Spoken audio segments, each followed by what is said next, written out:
Sometimes love finds us in the most ordinary places, like at a coffee machine on a Monday morning. This is the story of Emma and Tom, two co-workers who had to choose between their jobs and their hearts.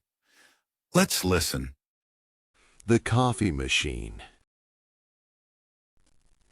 Emma worked in a busy office in the city center. Every morning, she arrived at 8:30 and made coffee in the small kitchen.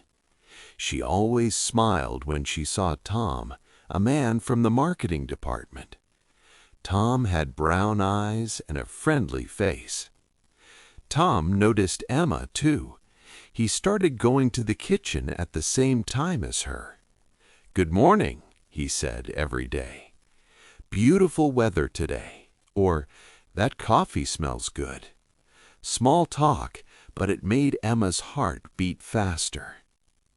After 3 months, Tom asked Emma to have lunch with him. They went to a small cafe near the office. They talked about everything: their families, their dreams, their favorite movies. Emma felt so happy. Tom felt the same way. They started dating. Everything was perfect until their boss, Mr. Peterson, found out.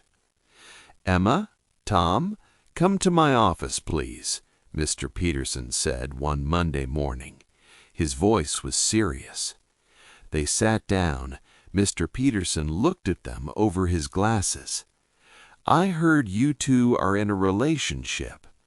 Emma's face went red. Tom nodded. "Our company has a policy," Mr. Peterson continued. "Employees in the same department cannot date.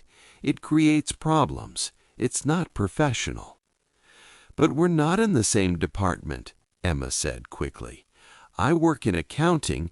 Tom works in marketing." "That's true now," Mr. Peterson said. "But next month we're reorganizing. Tom, you'll move to the finance team. You'll work closely with accounting. You'll be Emma's supervisor." Emma and Tom looked at each other.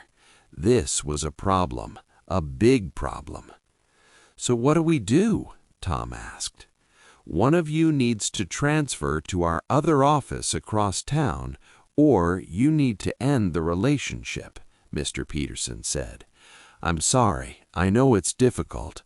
I'll give you 1 week to decide." That evening, Emma and Tom sat in a park. Neither of them spoke for a long time. "I can't transfer," Emma finally said. "My mother is sick. I need to be close to her house. The other office is too far." "I understand," Tom said quietly. "I can transfer, but we won't see each other during the day, and the traffic between offices is terrible. We'll have less time together." "Maybe we should just—" Emma couldn't finish the sentence. "Break up?" Tom said. "No, I don't want that." "Me neither," Emma whispered. They sat in silence again. The sun was going down. The park was getting dark. "There's another option," Tom said. "I saw a job advertisement yesterday. Another company.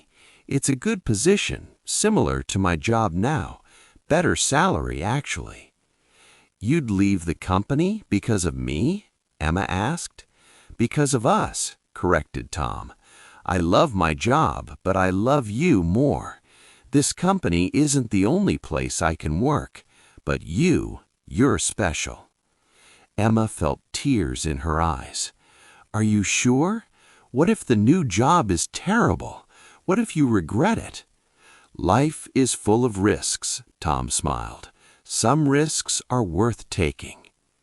2 weeks later, Tom started his new job. It was strange not seeing him at the office every day, but every evening he waited for Emma outside her building. They had dinner together, walked in the park, talked for hours. 3 months passed. One evening, Tom had news. "Remember when I said some risks are worth taking?" he asked Emma. "Yes," she said. Well, my new company just promoted me. I'm now a team leader, and guess what? The salary is much better than my old job." Emma laughed. So leaving wasn't so bad after all. "Best decision I ever made," Tom said, taking her hand. "Well, second." "What was the first?" Emma asked. "Talking to you at the coffee machine," Tom smiled.